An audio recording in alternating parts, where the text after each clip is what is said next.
so this first session was really productive, and so we observed the topic of circular economy, food and agri-tech from different perspectives and point of view. So now it's the time for questions, and so I invite all of you and also people from the audience if they want to ask specific questions to our guests.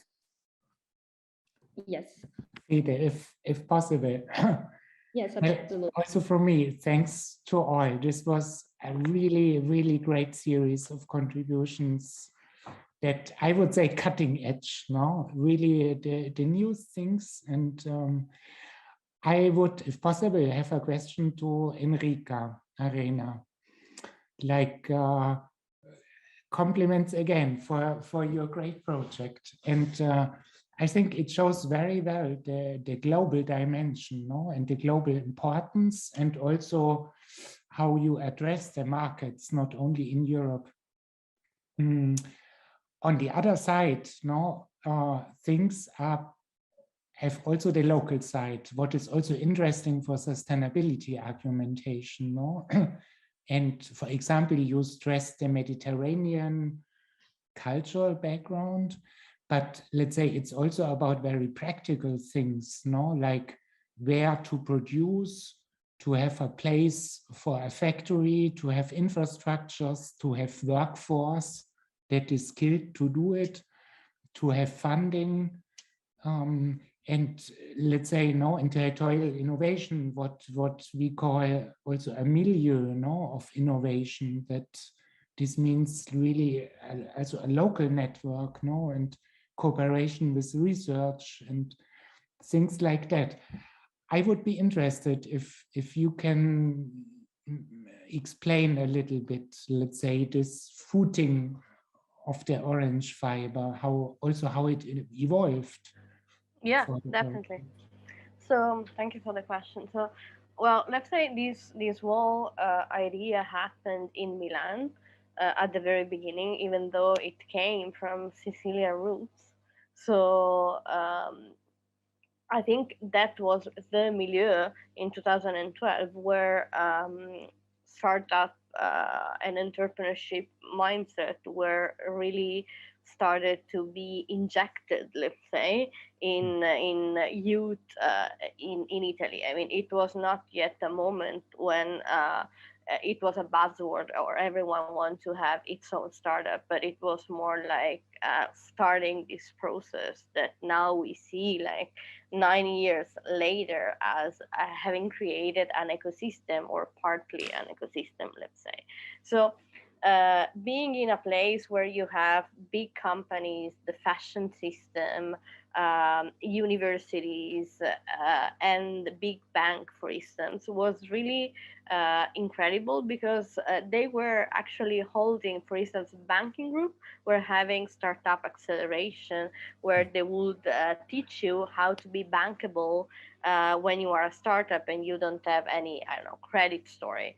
And then there were very food specific track on innovation, for instance, from Parco Tecnologico Podano, or there were specific to circularity innovation program and support from Regione Trentino, where we started working with. So Milano was more than a milieu per se, like a crossroads of opportunities, and Expo or the vision of Expo was for sure accelerating that in the field of food. So in the meanwhile, we were in contact with this network of accelerator for Telecom Italia, which were, of course, digital rather than industrial.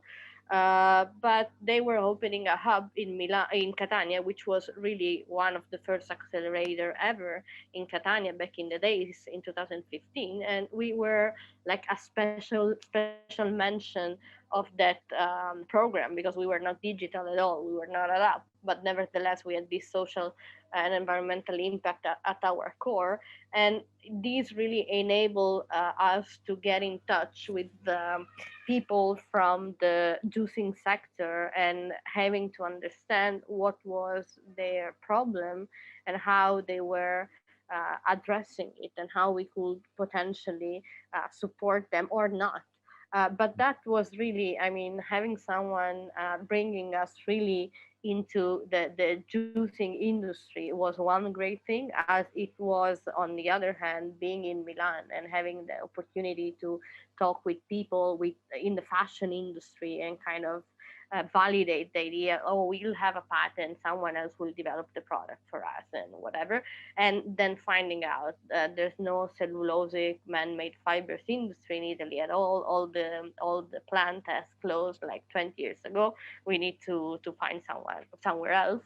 And that's how we started with Spain, and now currently we collaborate with German university, Sweden, Finland, Austria. So it really became an European project rather than just Italian or Sicilian one. And so the milieu is something that we created, and having really like full cycle sustainability in the back of our mind, we had really to make hard choices to find partners and suppliers that could really subscribe to this vision of production, whereas producing just for producing was never really a thing. But on the other hand, we have um, the knowledge that the man-made cellulosic industry works at some volumes that might not be possible to replicate in Sicily. So it's also for now very crucial to understand what is the sustainable path for scalability for our company, and whether this is or could be in Sicily or elsewhere. So that's where our conversation is right now. Like a fellow company called Renewcell, they are recycling post-consumer cotton, for instance, in Sweden. They have recently raised more than 100 million euros in a mix of public, private, European Investment Bank funding, and they are revamping a production site that used to be for pulp and paper in Sweden. We have nothing similar in terms of infrastructure. I mean, don't have that previous knowledge in cellulose man-made fibers. So most of the experts we hire or work with are actually maybe never been to Sicily, if not for holiday. So we are kind of creating these landscape for innovation.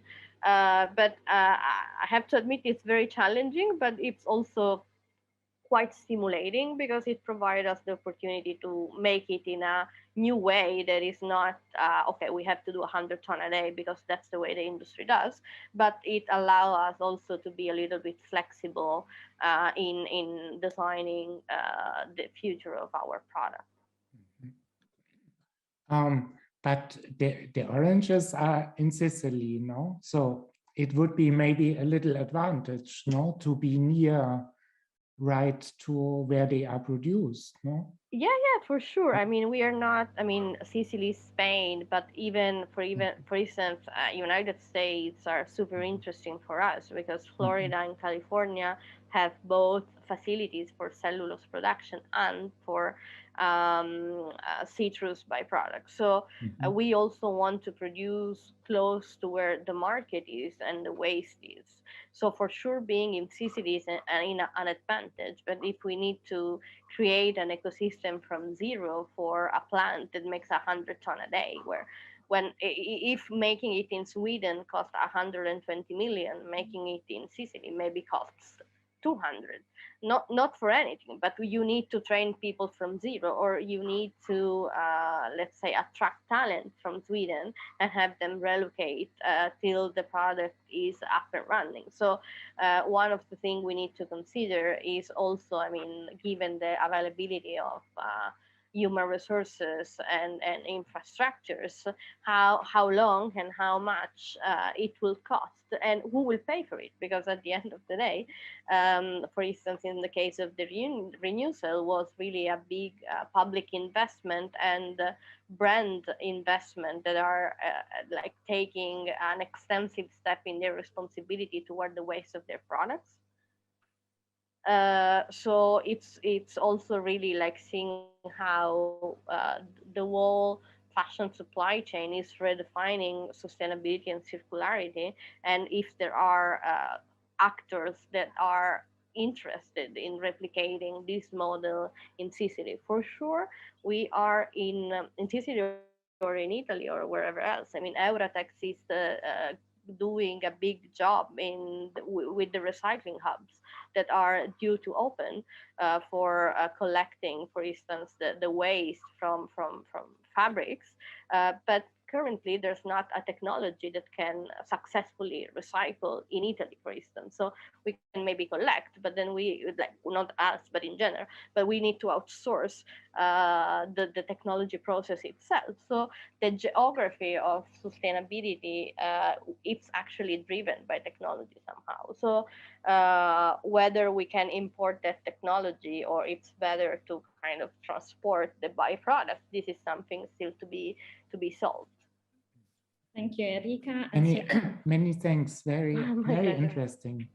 That's well, we are really getting into, let's say, the scale up considerations, no? That and I already saw that Alessandro Pernite wants to say something. Maybe, if possible, I would add before a question also to Alessandro Scuderi, since let's say to make the Sicilian triangle, no?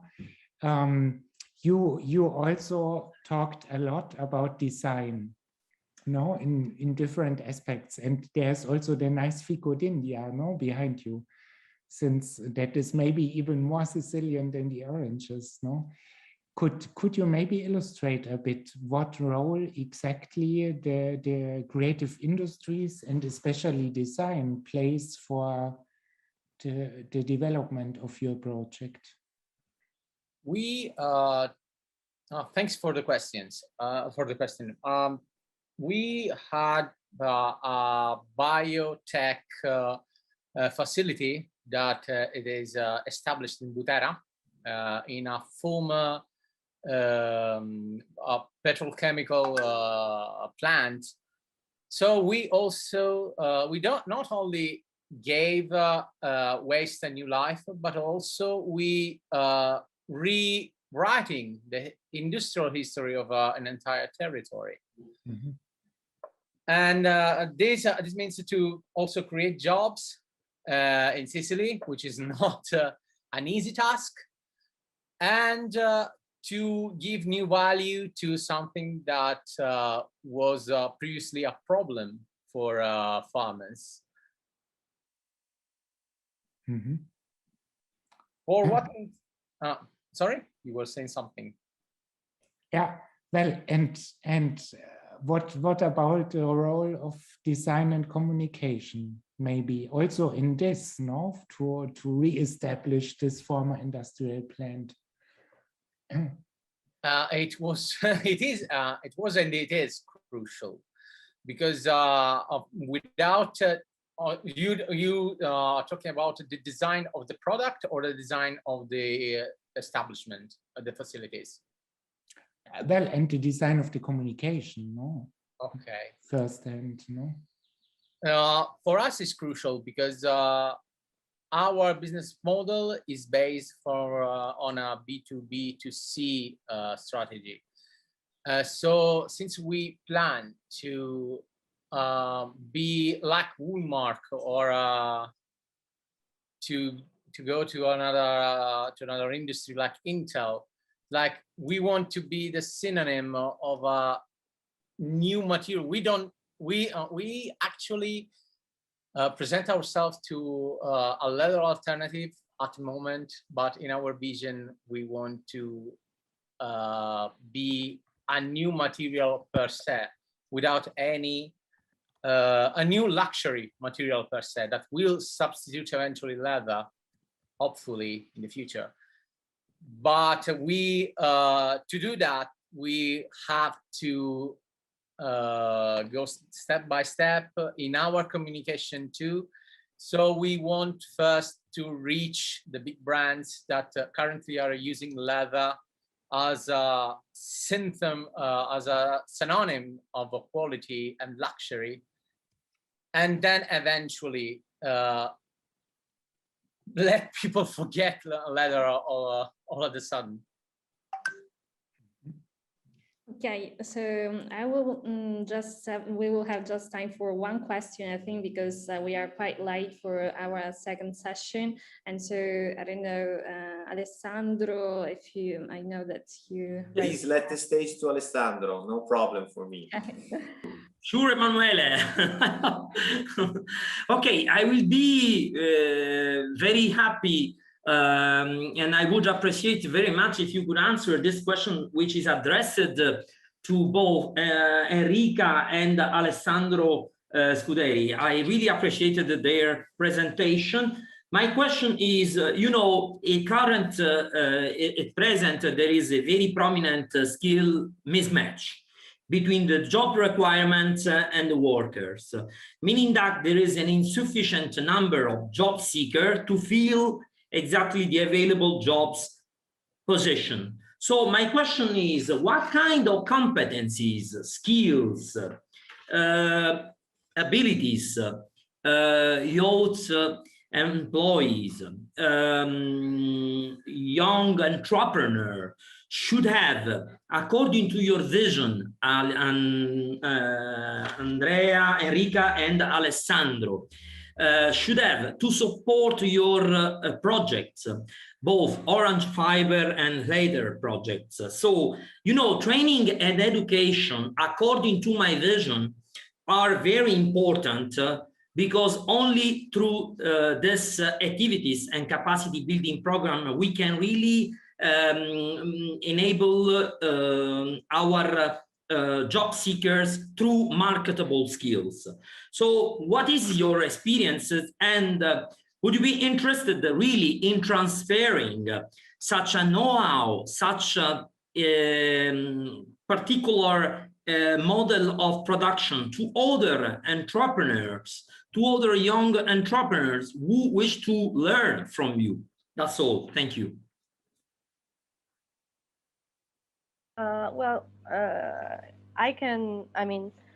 As for transferring, yes, we are already active in a number of space of like communities and alumni of international entrepreneurs where we do mentorship or lectures, so for sure.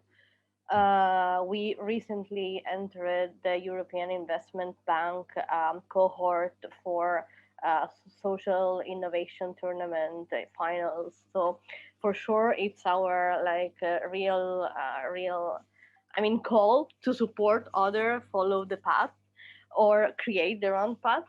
I think for our experience, because over time we have created more than like 10 jobs, not even considering collaborators or consultant, which considering how small we are is quite something, and most of them were in Sicily. What we have found being really crucial is the capacity of people of being multidisciplinary. So a chemist that is just a chemist can perform well for sure, but needs as well as being interested and curious about sustainability, about fashion. It's impossible to think that everyone can know everything, but at the same time,